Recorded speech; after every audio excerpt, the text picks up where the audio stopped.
Welcome to another episode of the Nashville Dads. This week we have on Tyler Watkins.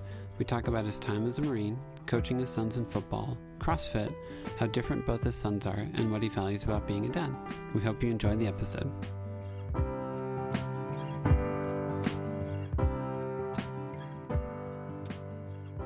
So, when I moved to Nashville, I've been in CrossFit for a few years, and even now, when I figure out I'm going to live somewhere, the entire time I was in the military, the entire time I've moved around the East Coast, the first thing I look for is what's the closest gym?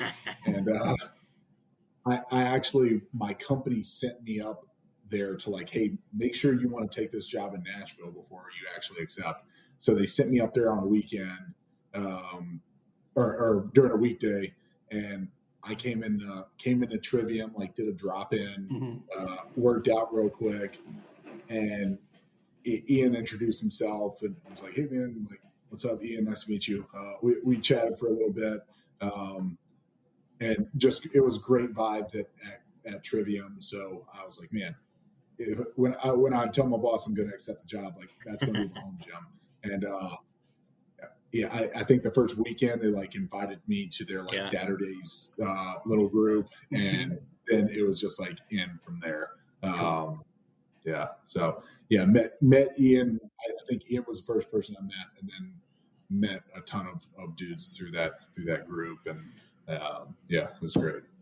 It was really funny to talk to them because we do a dad walk on Saturdays in Nashville, and it's just hilarious for them to be we woke up at 5 a.m., did all these deadlifts, and we're we tried to make sure our kid didn't scream at us while they're in a stroller because I grabbed the wrong snack. Well, so it's intense. First of all, I don't know your stature based off of this, but when they both came in, I'm 5'10", $180. Devin's $170 and 6'4" and wiry. Yeah. And these dudes just come in. I'm like, holy shit. So one of them can pick up both of us at the same time. Good to know.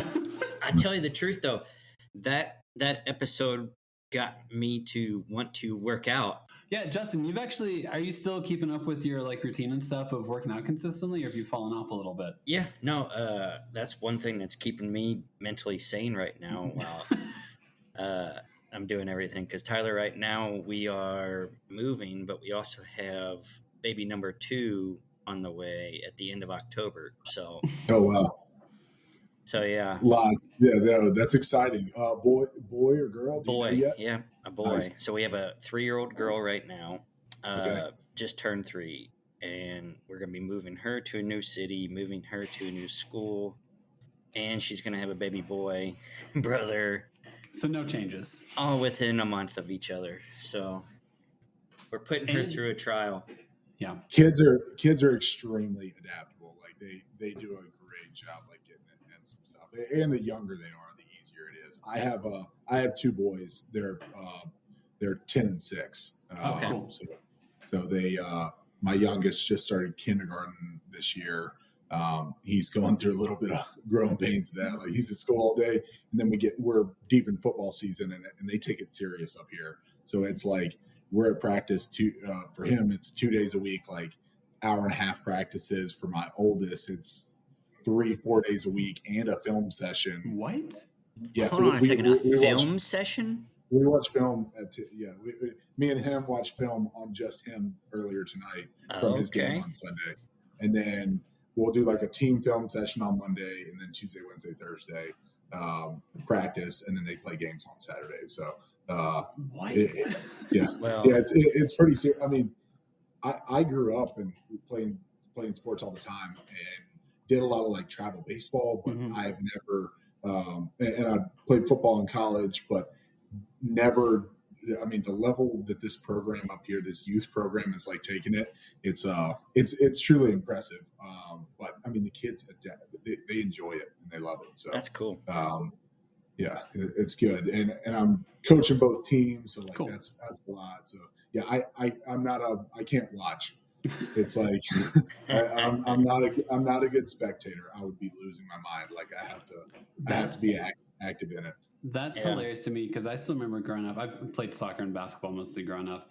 And like the video of us as kids is like the dad in the background on the stance with like the old VCR that like weighs 30 pounds. And then maybe he got you in the shot. So now to have like, I'm sure you finish your game and someone uploads the game film basically to like the cloud. And then you can go dissect like plays like within an hour probably is what I would assume. Yeah, it takes a little longer than sure. We have someone that like they record themselves, but now they have these things. I mean, they're $10,000, but they're these cameras. They're these cameras. You put them on like a 20, 30-foot tripod, and it all comes in a case. You screw everything together. It jacks itself up 30 feet in the air, and it automatically records using like AI and stuff like that. It'll track the play, and then yes, game's done. It auto uploads to the cloud, and it's in your like huddle with it. That's insane. Dang. Yeah, it's wild. But yeah, I mean, we have great volunteers that they themselves like record everything and then upload it that night. But I mean, we have it later. We play a game on Saturday. It's up Saturday night. What? So yeah, that's crazy. Do you so that's pretty intense. Do you feel like that's too intense, or do you feel like that's really helpful for your sons to like know how to better themselves? No. I mean, it is definitely helpful to to be able to see yourself. I mean, you do it at every level, at every sport. Okay. Like to be able to like pull yourself out of the situation that you're in and like, hey man, what did you see in this scenario, or what were you reading? What made you do this? And so we kind of like recreate that, and that's what our film sessions, mine and his personally look like. I just walk him through every play. I'm like, all right, what were you seeing? What were you reading? Oh, I'm reading this. So that's why I took this step. Like, and then he's like, I should have done that, like filled faster. So it's crazy how quick they pick up. They're able to like pick up some of these things. Yeah. Just removing themselves and being able to see themselves do it on film. So it's I think it's a great skill. Cool. Of course, playing college football, I mean, I watched more film than I could probably ever want to watch film again. Yeah. I watched more than my fair share. But I didn't even watch film in high school. Like, it was just that seems like it. Like, I mean, I played sports in high school also, and like there was no dissection of how our game went. It was just like, hey, we should win next time, and that was that was the end of the discussion. Tyler, what positions do your sons play? Both of them are the 6-year-old is still, so they do flag at their first 2 years in football. They actually do flag football, so it's a great. I mean, we as coaches at that age, we try and put them in every position to get exposure. I mean, he'll play quarterback, offensive line, defensive line, linebacker, corner, running back, everything. My oldest plays linebacker. And offensive line. Cool. Okay. Yeah. And what did you play in college? I was a linebacker. Okay. Cool. Following in his father's footsteps. It's definitely fun to like coach him there. Yeah, of course.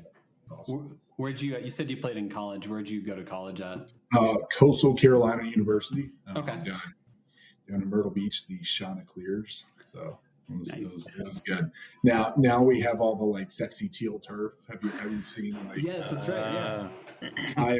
I miss being able to play on the teal turf by 1 year. I graduated the next year. The off season they put the teal turf in. So I've been to a few games since, and I've gotten to see it and stuff. But I hate that I never got to play on the teal turf. I would think it would be super confusing to play like on teal turf or something. I guess you just normalize it because you probably practice on it, but yeah, you're used to it. But oh man, I mean, yeah, I imagine it's definitely like for an incoming team. I mean, you watch like the Boise State games. Boise State, and it's you see that like blue jersey on a blue turf. It's just like, man, where are these guys coming from? Especially like a quarterback. You're trying to like read downfield, like you just completely miss. Like I'm honestly like surprised it's allowed. You know, I'm surprised like at the NCAA level they don't be like, hey, green turf only. Like, I assume there's money involved. There's someone who figured out how to make blue turf and was like, I got to find a college. I got to go exclusive with them and make some money.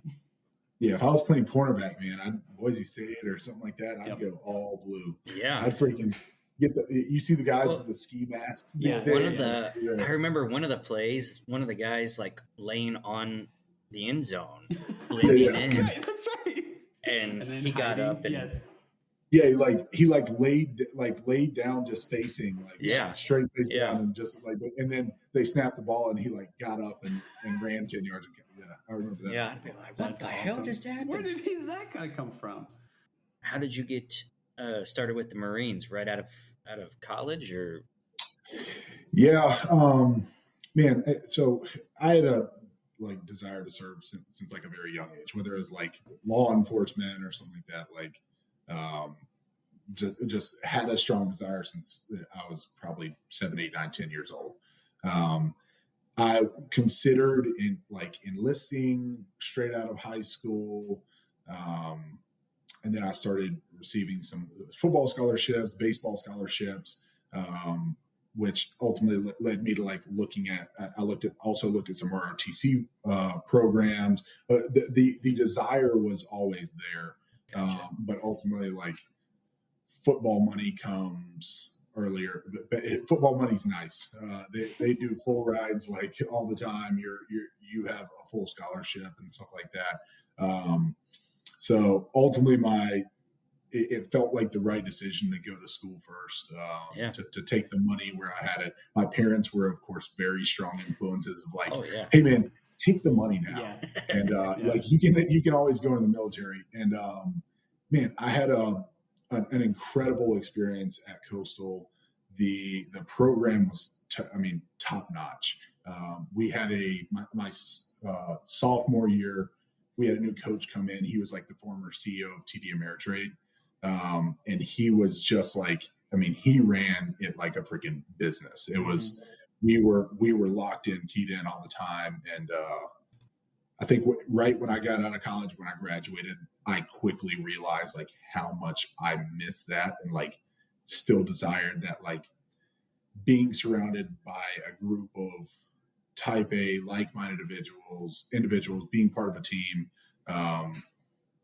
So the desire was as strong as ever. So I contacted some recruiters and started working through that process. And the recruiter got to me and he was like, "Hey man," I was asking about all these different programs, these different jobs. They're like, "What do you want to do?" And ultimately, the recruiter he got me. He's probably gotten thousands of guys with this line. He's like, "Hey man, it doesn't matter what you do.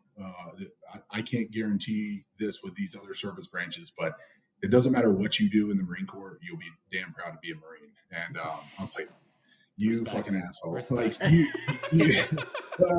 You got me." Yeah. How many times a week do you use that line? Yeah. But ultimately, it was a great experience, and did right about 7 years. Nice. And then got out in 2022. Okay, awesome. Yep. Cool. Yeah, my mom is also a former Marine. She was way back in probably 60s or 70s. That was what she was. She'll probably tell you, once Marine, always a Marine. There's no such thing as a former. Oh, Well, yeah. I think she's going, it's sometime, I think on September 25th, they are flying her and a whole bunch of other women Marines to Washington, D.C. to see the Vietnam Memorial and all that. So, oh man, that's freaking awesome. That's cool. Yeah, so she's pretty excited about that. It's cool. Yeah, and then my dad was a Navy medic, but never learned how to swim. Yeah, and still to this day does not know how to swim. Well, I mean, he's in his 70s now, so now it's a point of pride to not know how to swim. Yeah, I did 4 tours and I never learned how to swim. I don't need to swim now. I don't need to swim. Yeah, well, thank God my dad's boat never got hit, because he would have definitely been dead. You'd be surprised how much that happens. Of Navy, Marine Corps, we are. I mean, they tell you during all of these in-doc processes, hey, we are a naval force. We are a naval expeditionary force. We're around water.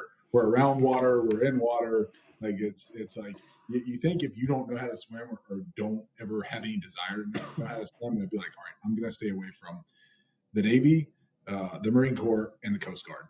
The Army is like a pretty safe bet. And I mean, you still got to do some water aquatic things from time to time, but yeah, it's funny how much that stuff happens. Yeah, it is. Yeah, when I guess they were doing all of their exercises or trainings or whatever, they had him do laps or had everybody do laps around the pool without touching the side. And if you would touch the side, he said they would take a pole and push you back out into the pool. And he drowned, passed out, and woke up to someone giving him CPR. And then they're like, you pass. Let's go. And then he went to Vietnam. Nice. It was a different time back then, I guess. Yeah, it's like we're pushing guys through. Like, yeah, basically. Like, you're breathing. You're standing upright. Yep. Yeah, you'll work. Yeah. This is fine. Vietnam was a total different time. Yep. Tyler, do you have any hope for like your sons to ever serve in the military or anything like that? I mean, it's something I totally will let them make that decision when it comes. I am very thankful for the experiences that I had, the brotherhood, all that stuff, the community. In my house, we always preach like I make sure they are aware of like the services that our service members do make, both myself and those like that I have made, and then all those that have served before us, and then those currently serving. We put a big emphasis on that in my house, and they're very thankful for the liberties that they have, to stand for the flag, all those good things. So. If they make that decision, then I'll be happy. My 10-year-old, he went on a field trip late last year to the Naval Academy, and he's a wrestler as well. So he wrestles in the winter time frame. But he went on that field trip with his school. Annapolis is pretty close, so they went down there, and man, he came back like freaking gleaming. He's like, I'm going to the Naval Academy. I'm like, all right, dude. That's cool, man. Yeah. Yeah. Well, yeah, it's like every time I'm like, you want to go to the Naval Academy? Like, it's all right. You'll be okay making your bed in the morning. Like, I don't want to make my bed. I'm like, too bad. That's kind of it. That's like day one, Naval Academy. Yeah. Make that bed. That's cool. So, yeah, it's it'll be. I'll be very happy if they do, but I'll support them and whatever. All you know is the level of respect you have for it, having served, and you're making sure to that to yeah. your kids. And making sure that like they're thankful for all that they have, that it's due to the service and sacrifice of others. Yep, so, absolutely understood. Yep. Amen. So how long were you in the Marines again for? Right around like 7 years. Like 7 years. Okay. 6 years and like 11 months or something like that. So gotcha. We'll call it a flat 7. we'll round up for you. And were you doing CrossFit while you were like still in the Marines, or was the Marines part of the reason why you went into CrossFit? No, that's exactly it. I got done when I was playing college football. I mean, I got up to like 255 pounds at some point. I'm right at like 6'2", 240-ish, 250. Yeah. Now I'm like at 240. Hopefully I don't get any heavier than that. My joints can't take it. Yeah. I like to like run stuff like that. And my ankles are like pissed off at me. Basically, but got done playing college football. I mean, was always like super into working out and enjoyed the weight room at college. Like that was majorly a reason that I was so successful as a football player, is just because I love to like be in the gym so much. I wish I loved film as much as I love the gym back then. I didn't realize the importance, but yeah, so I got into CrossFit right when I graduated. I was like, man, I want to do the military thing. How do I make sure I'm freaking prepared? And I was going the officer route, so I knew like, hey man, if I'm gonna stand in front of some Marines and like ask them to follow me, like I better be freaking squared away to a T. Mm-hmm. And like the one thing, if you're gonna ask someone to follow me, you better be able to like, you better be able to hump, you better be able to run, you better be able to like pull your weight. So I had some buddies in college that that played on the football team with me that had gotten into CrossFit while they were there. We made fun of them on the football team. They're like, dude, you're going to get scrawny. Like, you're going to be tiny. Like, funny enough, he's that buddy is a SEAL now. Casual. So yeah, got into CrossFit, found an awesome CrossFit gym. I was living in Charlotte at the time, and CrossFit started preparing me for just one, leaning down, some endurance things, kind of a lot of functional stuff. I was also just getting bored with like going to the gym and just doing curls and stuff. Found it and like quickly freaking fell in love with it. It gave me something after football, like a competitive edge. Competitions going on all around Charlotte. So I bet it made you feel like you were doing drills again, basically, and from football. And like having a time to like go out and everybody's doing the same workout. Like it gave me something after football, and then the competitive side of it quickly became a thing. So wondering about your timeline. So you're in the Marines for 7 years. You said you have a 6-year-old and a 10-year-old. Is that right? Yeah. So you had your second son while you were still enlisted in the Marines? Commissioned. So I don't know a lot about what that world is like. Whenever you were commissioned in the Marines, were you like stationed at home? Were you overseas? Like, what's that world look like whenever you had your second kid? So like I said, I think we covered this earlier, but I was stationed in Jacksonville, North Carolina. That was my home base the entire time. I did some training up here in Quantico, Virginia. Mm-hmm. So I enlisted or commissioned. Your initial training happens in Quantico, Virginia. That's a 10-week course. Then from that, you do a 6-month follow-on school, which is like basic your infantry officer training. Like they're training you on the skills to be an infantry officer. Then you go into your more specific discipline. So for me, I was a intelligence officer, signals intelligence officer. So I did another 4 months down in Dam Neck, Virginia, training on some of that stuff. And then they stationed me in Jacksonville. And then training, your home base is Jacksonville, but you're away for trainings, you're away for deployment, all that stuff.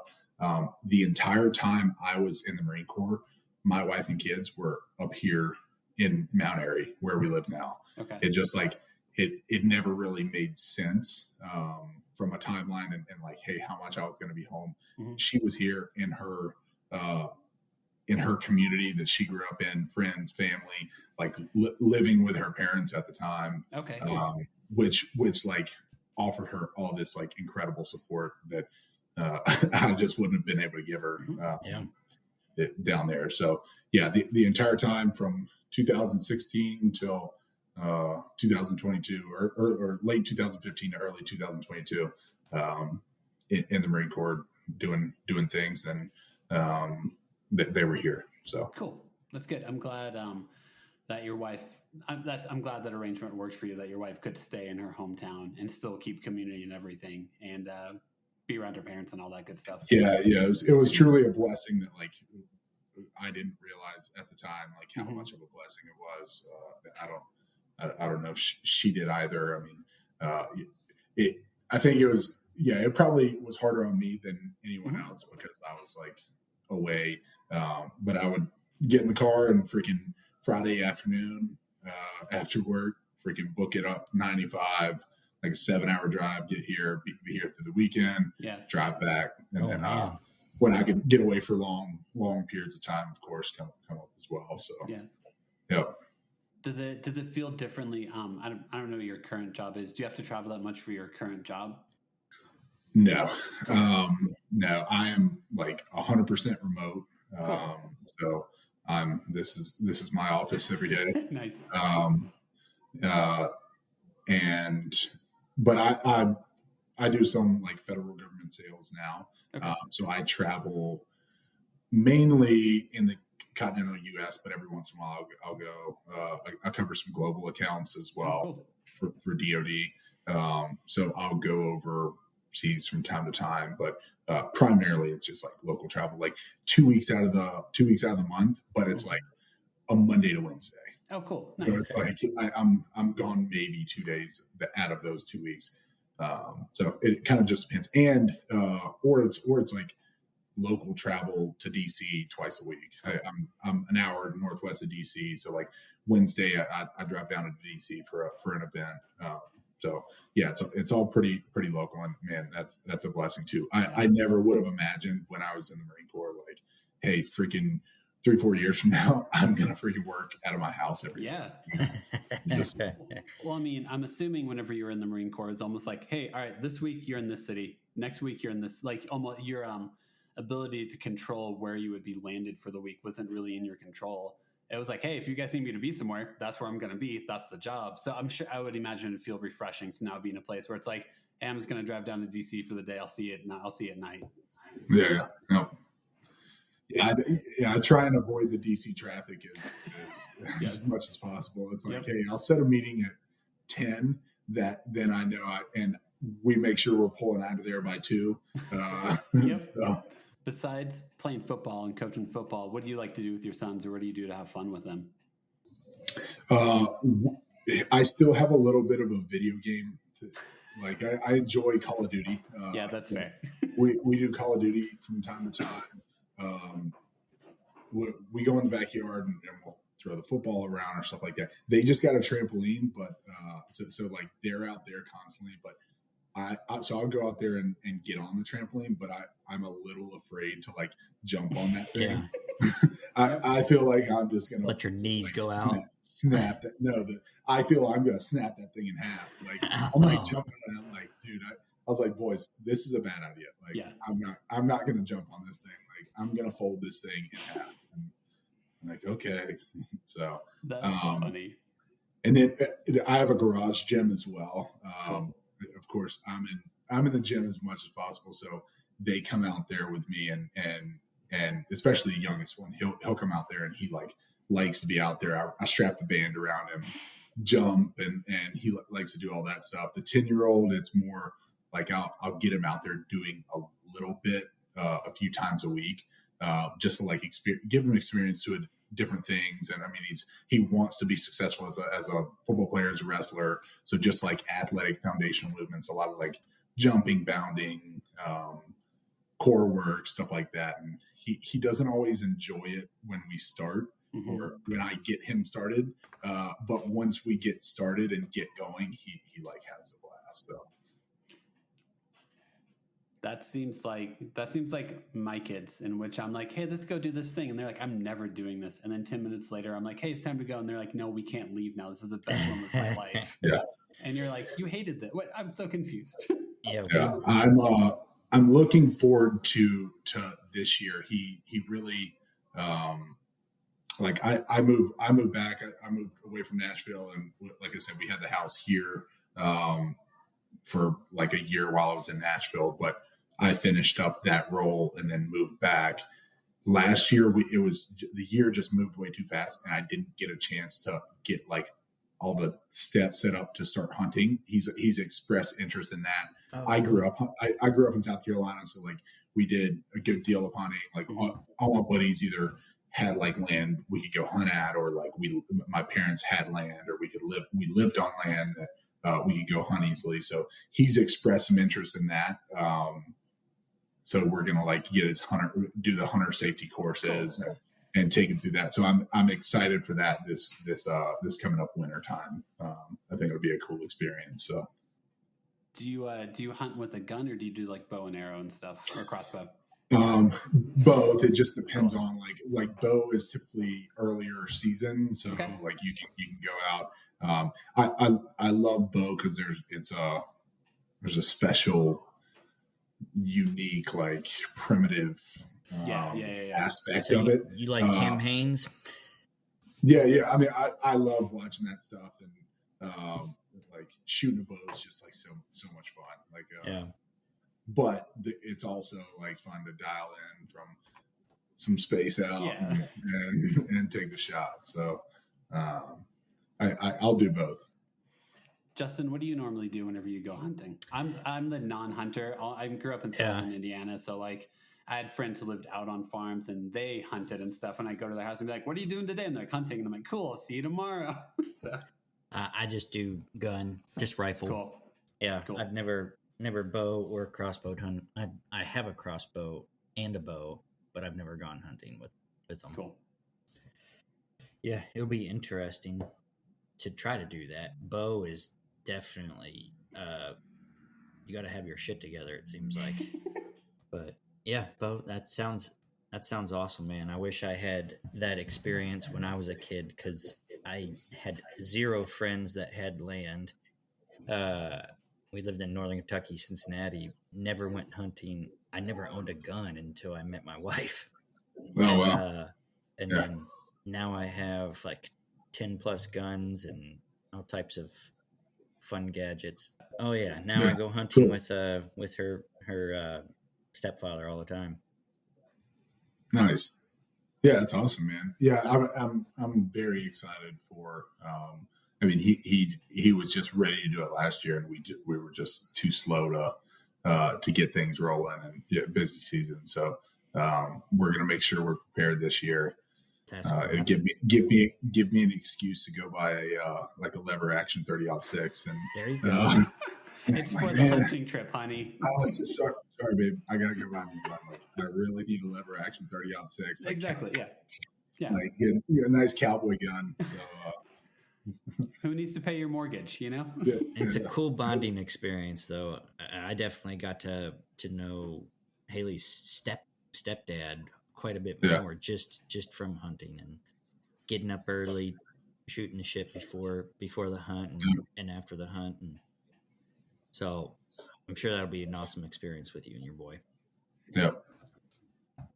Justin, do you want to do that with your son, like in 10 years from now? Do you have? Yeah, I'd actually like to do that with Ada. Ada too. Cool. I mean, girls can hunt too, so yeah.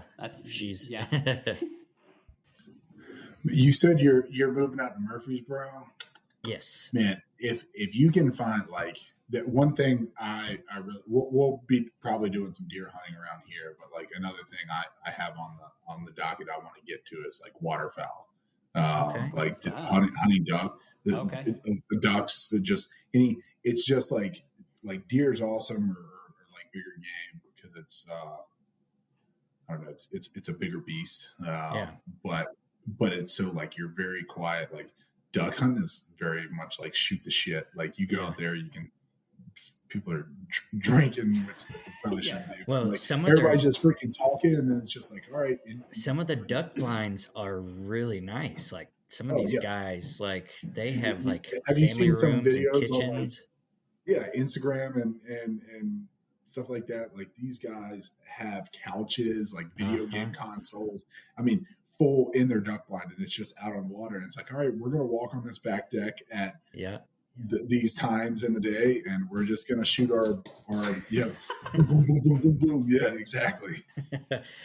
Yeah, I love duck, and I would love to go duck hunting at some point. But yeah, I don't really know of any places around us that do that, or know anybody that does it. Is a duck blind like the little thing you like post up in, like where you sit while you wait for the ducks to come? Yeah, I mean, it could be like a personal duck blind where you like lay down in it, or it could be like he just said, it's like a structure that's just like camouflage. Like people have like full out like a houseboat pretty much. And I'm not kidding, dude. It's wild. I've never hunted in anything like that, but you understand the appeal. Yeah. Oh heck yeah! I would love to do that on a weekend. If ducks could wait until I'm done with this round of Call of Duty before they fly overhead, that'd be really appreciated. Yeah. Tyler, do you have any one thing we always make sure to try to give people an opportunity to is just to share any fun stories they have from being a dad? Do you have any stories of being proud of being a dad, or anything that's been fun where you just kind of laugh at the moment while being a dad? Anything like that? Man, I probably have a lot of those stories, but right off the dome, you said proud person, so I'll sticks in my head. So this past year was both of my boys' first year wrestling. Mm-hmm. And I don't know if either of y'all have any experience wrestling or anything like that. No, I don't. I wrestled a few years in junior high and stuff, but I'm a primary baseball, football player. Some of the weight cuts just were unappealing to me in high school. They're much safer now. They don't allow that stuff. But anyways, it was their first year wrestling, and my oldest Easton, he had some early on success and going on, but they do a good job of matching up with some at least early on in the season when he hasn't had a lot of experience. They're all right, these guys are both first year wrestlers, and then after the first tournament, they're okay, he's got his feet wet. Now we're going to put him in the tournament, and we're gonna see how he does.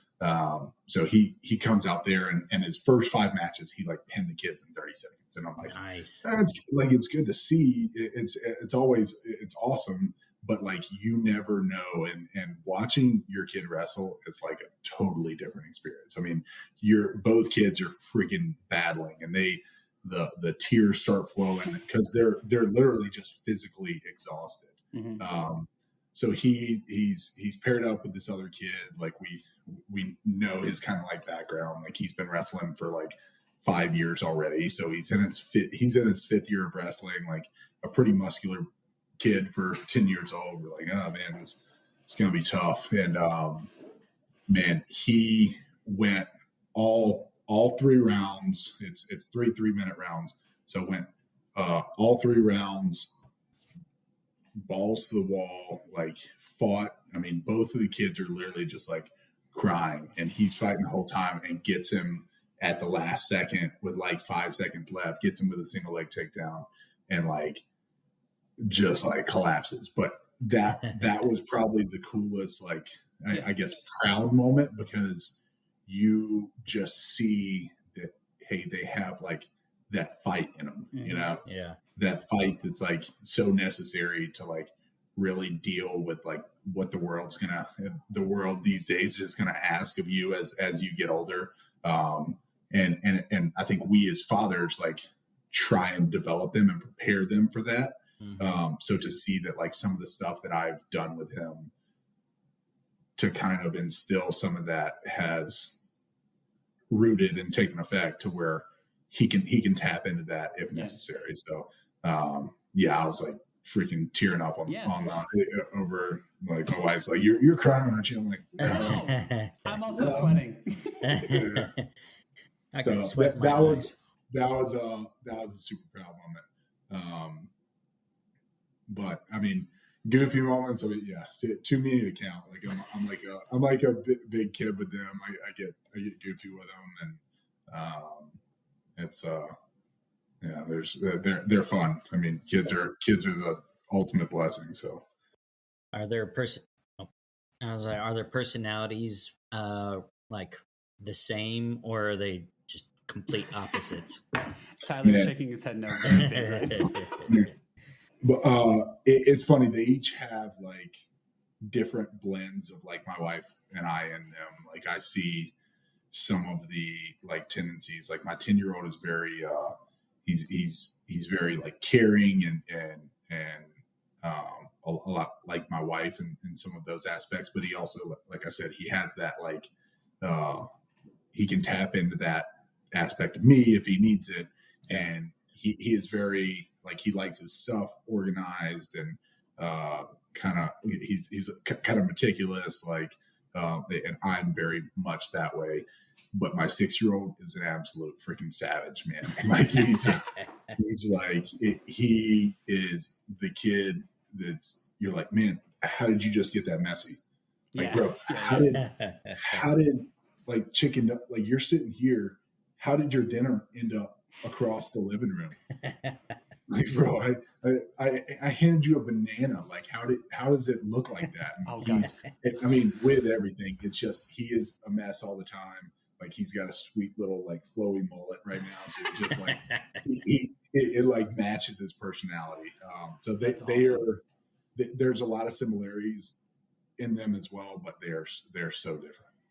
That's how my second born is also, where like you hand like the first, I have 3 kids, 8, 6, and 3-year-old. Okay. And I feel like I'll hand both of the oldest ones like a sprinkled donut, and the firstborn will eat it fine, like not need a napkin at all. The second one somehow like licks the sprinkles off, then takes a bite, and you just look at it and you're like, this isn't how eating works. None of this is how this isn't how people eat, friend. And then she just does it again and makes eye contact, and I'm like, all right, I'm just gonna have to let this one go and come back in 5 minutes. Got it. That's how she eats it. Exactly. Yeah. We're redoing our kitchen right now. Oh gosh. So it's like, I say kitchen, but we redid all of our first floors. So like, we haven't had a kitchen for the past week. So we're like eating out every time, and boys keep asking me, they're like, hey, can we get this to go and like take it home? And I'm like, the way y'all eat, like, no. Like, we're gonna go sit in a restaurant and y'all are gonna get stuff all over the floor. Like, no, I'm paying for the food. Like, we're just gonna eat it. We're gonna eat it there. So it's an interesting time right now. I love the things as a parent that you look up at and like you have a very strong opinion about that. Like a week ago, you would have had no opinion at all. That's definitely one of them. Like, no, if we're eating, we're not going near the kitchen that's currently in shambles. It can't get any more in shambles than it already is. You guys keep your chaos at the McDonald's back room and we'll be fine. Okay. Well, like I said, I'm extremely meticulous. I mean, like job asks a lot of me. I also get myself involved in a lot of other things, i.e. football and stuff like that. I work another job like consulting on the side. So I have my plate full at all times. And I also like to train.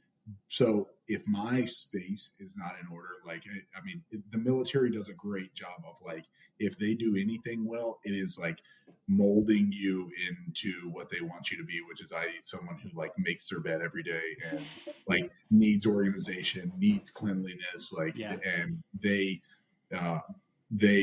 fully molded me into that person. So, but my world just operates better when everything's squared away. Sure. So the last week has been hard on me. I'm like, I bet. I'm like losing my mind. It's like me and my wife switch bases. She's like her car is like always a freaking mess. Like, but she like thrives in that chaotic environment. I control everything so that I can handle the chaos. I'm like your wife in this scenario where I'm like, if there's not chaos, I'm like, whoa, what's going on here? Like, where's the chaos? Where's the mess? Where's the everything? So you like a little spicy. Justin, what about you? Where are you? Are you the type A or are you the? I consider myself a little bit more chaotic. Haley has everything. She researches everything to a T. She knows everything, and I'm over here just like, what again? What are we doing? What? I asking all the questions. She's telling me like, I've told you like 3 times already. But, yeah, I wouldn't say I'm a researcher. Like I'm very much like, I mean, I get enough information to where I feel like I can make a decision, and then I just make the decision. I never struggle with anything. My wife's a researcher. She'll freaking look at 12 dozen articles. But like when I say type A, like I schedule my entire week, like just. Well, yeah, I do that. I mean, my phone, I don't have a nice schedule like you do, but I have a phone that just has every single thing like you can imagine. I have it. My minutes, like I time block it. My like minutes are scheduled the day. Like time I train, what time I'm gonna wait. Like everything's just scheduled every single day. Yep. Justin, I feel like you're organized, but because of your job, you're reactively organized. In which like you try to be organized, but you probably get a phone call of like, hey, here's a fire you have to put out. So all of your Yep. organization probably doesn't feel like it's worth a lot because it always goes like you get one phone call and your organization just goes out the window basically. What did both of y'all do for work? I don't think I caught that. So I am an executive operations manager for a landscape company. So Oh, nice. yeah, I And kind I of need have to be I need one organized of for them, that. man. But My backyard is bad. I need some help. So if you ever find your way up in Maryland, like somehow I bought a 20-year-old house and no one ever planted a damn tree. That sucks, man. dude, I'm going to tell you right now, landscaping gets such a hard rap and it's always like the second thing to everybody whenever they're buying a house. Like there was one house that said, "Oh, a $2,000 landscape package," and I was like, "Okay, that gets you one tree." Yeah. Come on, guys. Yeah. If you really want to make a difference, you got to pay the money. You do. I mean, I like working with my hands. I like being in the sunshine. Like if I'm in the sunshine, I'm like happy. So I've gotten out and like done a bunch of the natural area, like surrounded the house with like rocks, and we put in some trees, but like, and I've done the grass, like made myself a student of like the growing processes. Yeah. Like I do all the fertilizing, the grass, the aerating, the overseeding. But the trees, it's like in order to get mature trees, you need a freaking not a forklift, but like a skid steer. You need a skid steer and something to dig holes around here, because I'll tell you, this ground where we're at, it's like I'm sure it's like it is in Murfreesboro. It's like rocky shell. Like I had to buy a pickaxe to plant any trees. Dude, that sucks. But I have probably around 100 employees, and like 60 to 70 of those are Guatemalans that we have through the H-2B program, which is a worker visa program.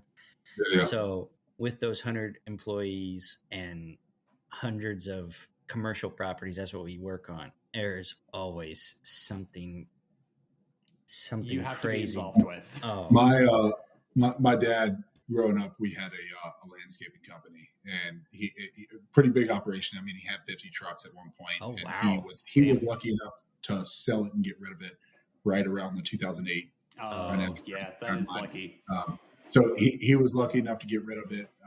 He's always been a very like smart businessman. But I spent a few summers really a few summers doing some work. I spent one summer laying sod because I was a little bit of a troublemaker my sophomore year. And he was like, "Hey, brother, like this is what you're going to be doing if you don't get your freaking act together." And I spent an unpaid summer laying sod with my amigos. So it was certainly something. My job, or what I do for a living, is I'm a stay-at-home dad. So nice. Yeah, so I have an 8-year-old. Yeah, you got the exactly. You got the dream. You got the dream job, bro. It was funny. I went to Belmont for college. So actually, Ian and I were at Belmont at the same time. Didn't know each other. Oh, wow. Completely different circles. But like I went back for something, and they were like, like look around in the room. Here's an alumni thing. If they have a job that you want, like make sure to talk to them about the job that they currently have. And I was like, yeah. So here's what you do: you find a woman a lot smarter than you. You charm her, and you never stop charming her, and that's what you do. Nice. So yeah, I have an 8-year-old in 3rd grade and a 6-year-old in 1st grade, and I have a 3-year-old son. So I stay home with him. So realistically, we go on an adventure in the morning, which usually means like going to playground, going grocery shopping, something like that. And the girls get out of school at like 3. So it's like do something in the morning, eat some lunch, put them down for a nap. I usually will like edit a podcast episode, catch up on some stuff or something like that. And then when the girls get home, just being full on dad. So yeah. Nice. No, that's awesome, man. I tell my wife all the time, like, I would be really good at I'd be really good. She had like a few years where she had like a very successful like online selling business. We went on like 4 different vacations, all inclusive paid. And I was like, babe, you keep this up, I'm gonna be a really good stay-at-home dad. Really good at this. Yeah, and because I do all the cleaning, like I'm very organized, Cool. like all that stuff. I'm already coaching the kids. Yeah. Like I'm like the only thing I'd have to learn how to like I would have to learn how to cook. Yeah. I know how to cook some things, but I'm an extremely impatient person. Oh, and yeah, that's hard for cooking. it takes a lot of patience to cook, and she loves it. Yeah. So like I'm cool like stepping out of that realm. But it's like, yeah, I could wake up, get the kids going, get them out the door, make sure they make their beds, run a nice military style, get up and get out the door type thing, and then I get to go to the gym for 5 hours while they're at the I just gotta go to the grocery store in between them, and it's like it's good. But see, I read a book that was about bread baking, called like wheat, flour, salt, and water, which is the 4 ingredients you need to make bread, pretty much. And it in that book it mentioned how you should treat time as like an ingredient for your meals as opposed to an inconvenience. And once I changed my mindset to that, then I was like, oh, why are you letting this bread rise? Because actually it's developing flavor. So leave it alone. Go do something else. Stop poking it. Go wash you probably made a mess by getting the bread formed. Go clean the dishes that you just did that, and then go do something else and come back in 30 minutes and you'll be fine. But it took me a while to actually like get comfortable with that. Cause you're like, all right, I put this thing in here. Now I need to flip it. And it's like, no, actually you need to sear it for like 2 to 3 minutes and then you'll be fine. Just don't touch it.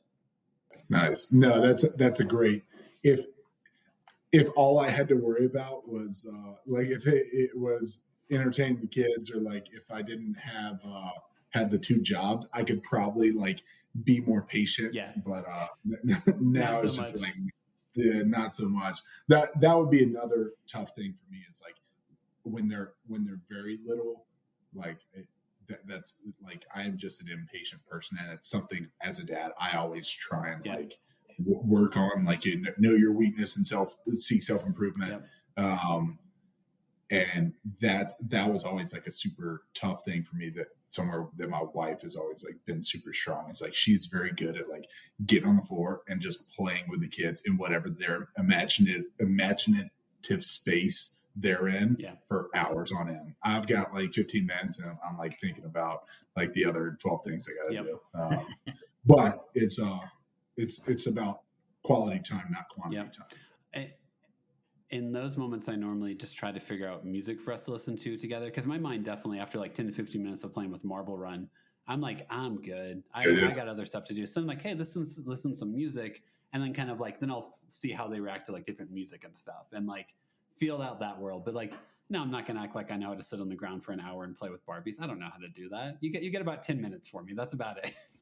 I look at it as like a discipline thing. But you just brought up music. We just, because we're redoing the kitchen and stuff like that, we had our Alexa unplugged. So the boys, we were like outside doing something. We come back in, the Alexa's like missing, and we hear music downstairs. We have a basement. It's like their space. We've got video games down there, all this different stuff. And we hear freaking music just blaring. They have taken the Alexa downstairs and they're just jamming out to whatever they want to listen to. We're like, man, we got to get a second one of them because they are just having the best time. So because it's just like the most carefree child thing. Like right now, if you put on a song and I tried to sing along to it, I'd be embarrassed the entire time. But like at age 6, it's like this perfect blend of self-awareness and just like no self-awareness at the exact same time, where you're just screaming happily along to God knows what song, and I'm just going to be in a different room not listening. So, Tyler, how we end every episode is we ask every guest the same 5 questions. It's not rapid fire. We do give you time to think about it. One time we had a guest who was very much like, do I have to know the answer immediately? And we're like, we're not live. Like, no, do whatever you want, man. So Justin will ask the first question if he's ready. Yep, I am ready. So what are your boys' names, and what were their backup names? Their current names, I don't have to think about those.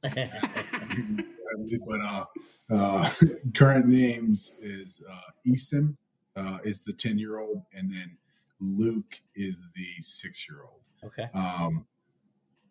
Their backup names, you'd have to ask my wife because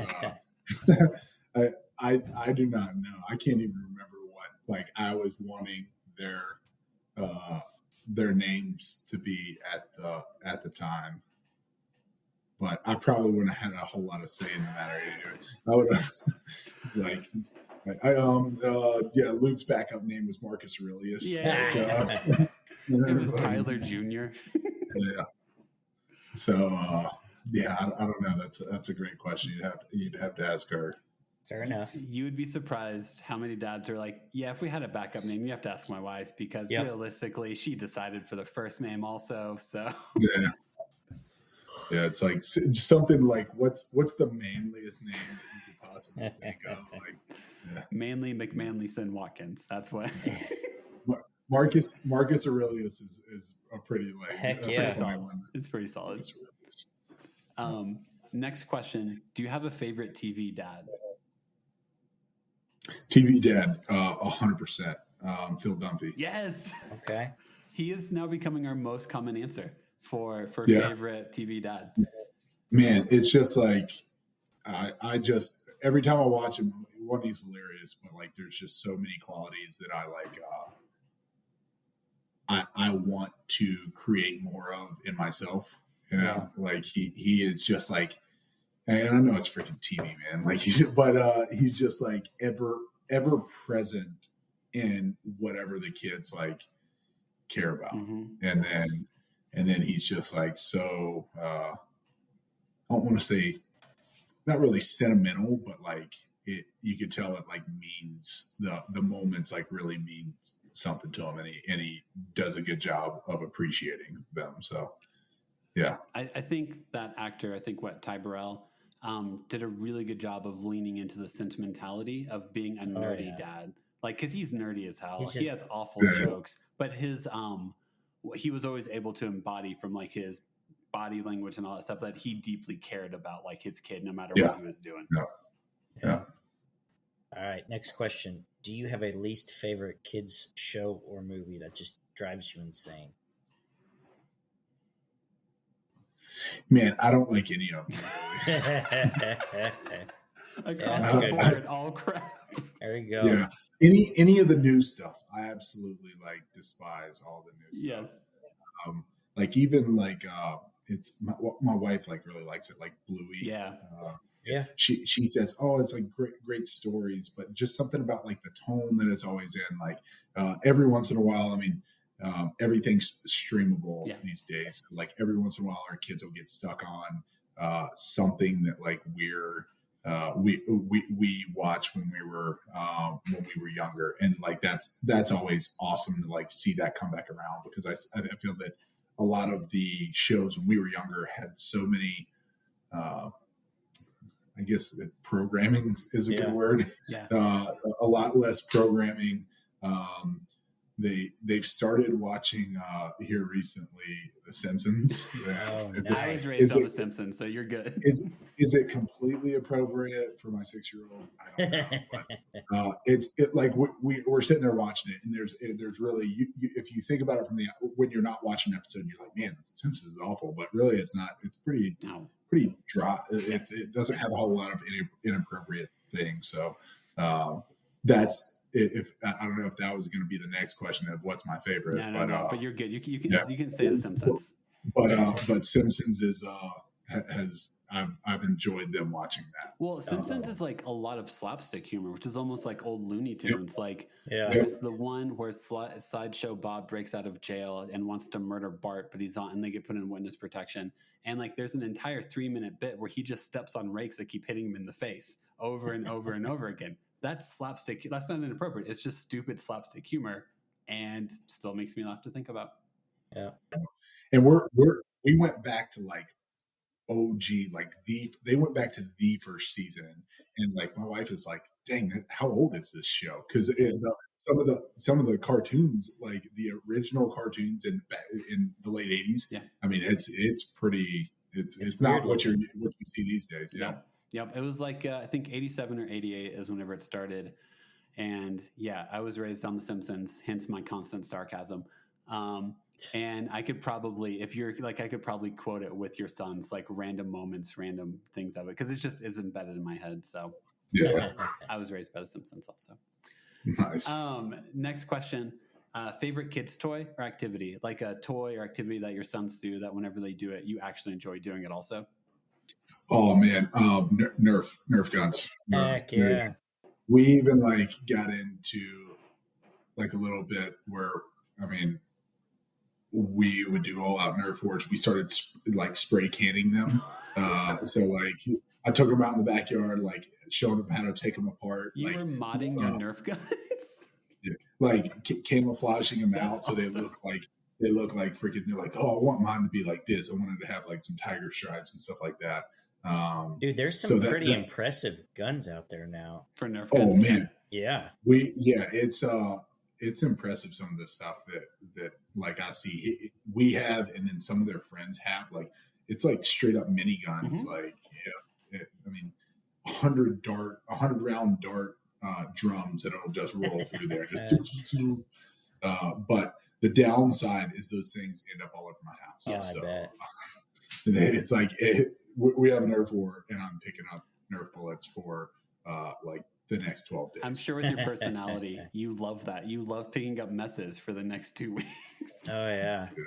That's why the basement is a beautiful thing. Yes, it is. Yes.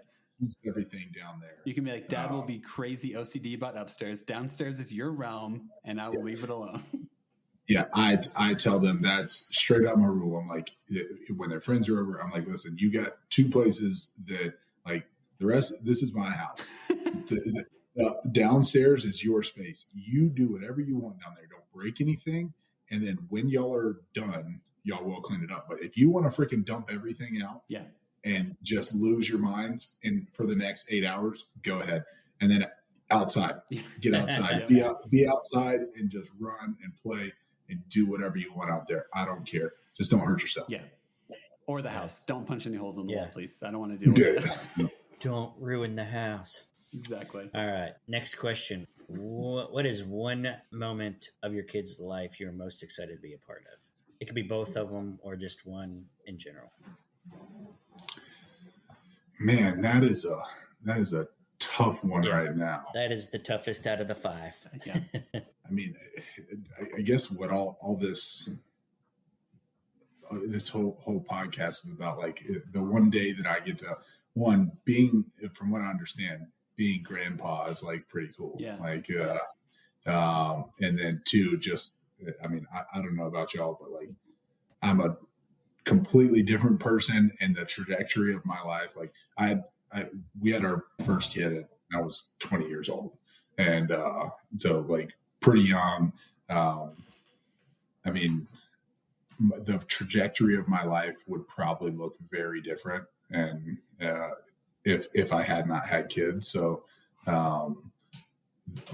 having kids gives you a whole different, sense of like purpose and drive. I don't think that you can get from like anywhere else on earth. Like you're never going to be more driven than like for your offspring. So like seeing them, I guess seeing them get to experience that for the first time, and then I guess also in turn I get a new title when that comes. So I'd say that's probably what I'm most excited for.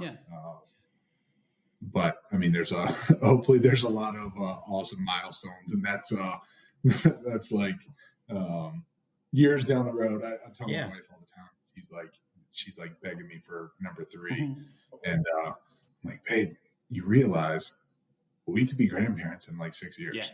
And she's like, shut up. And I'm like, we're good. Yeah. Do you want a 5-year-old and then you also want to be grandma? Like, nope. It's, but yeah, I'd say that's certainly what I'm most excited for now. Yeah. No, it's true. I think a lot of dads, I think Justin would say this also, that like when you have a kid, it like destroys your identity in all the right ways. Like all of your ego, all of your like, here's how I'm going to live my life. Then a kid comes along and you're like, man, whatever my focus on was not the right focus. I need to do some soul search, and I need to reshape how I think my life should look. And it is only through having a kid and having a partner or wife who can help you out with it that you're able to like evolve into like who you actually should be, for lack of a better way to put it, you know? Yeah, my wife all the time, she's like, man, what would your life look like if it wasn't this? Nothing and I'm good. like, or I'd be like, I was like, man, it would be a lot different than this. I'd probably be like living on a beach somewhere as like a lifeguard and just like living in a fifth wheel like RV trailer. Yeah. No possessions, just simplicity. Existing, technically. Existing, and or I'd do it, have a 30-year career in the military. I don't know, but it's I'm very happy with where I'm at, and I'm happy that I've been able to experience this. Yes, I'm 10 times a better man because of them and because of getting to experience be a dad. Yeah. So, well, Tyler, this is we always also give a chance, like self-promotion. If we want to like follow you on Instagram, anything you got going on, do you want to do any promote Instagram for yourself, or any way to follow you, get to know you better? I mean, I always welcome some new followers. I connect and stay connected with a lot of people over from different phases of life. I am a lot less active than I was when I was like actively competing in CrossFit and stuff like that. And I'm like, like, social media can do something for me. But now it's really just to like stay entertained and stay in touch with people. Pretty much, yep. So I've much like drawn back my social media presence and how I engage on there, but it's just _ Tyler Watkins, TYLERWATKINS. Sweet. I love connecting with people on LinkedIn as well. Okay. Like that's something. So same thing, just Tyler Watkins. Sweet. They'll find me. Tyler, seriously, man, thanks so much for your time. I think, what is it, like 10-12 for you right now? It's like late for you, right? You're on Eastern time, right? Yeah. Oh. So, dude, sincerely, thank you. Thank you, I know we man. reached out to you on Instagram, be like, hey, if you ever want to do an episode, it means a lot to us that you take the time just to hang out with us for a bit, talk about your life, talk about fatherhood. Yeah, no, this is awesome. We really appreciate your time, man. Yeah. Cool, guys. Thanks. Have a good night. Tyler. You too. Appreciate you, man. Thanks so much for listening. Please make sure to follow us on Instagram and Facebook at the Nashville Dads. And make sure to follow us on anywhere you find your podcast, and please give us a 5-star rating. And thank you to Matt Oakes for providing the music for the episode. Catch you next time.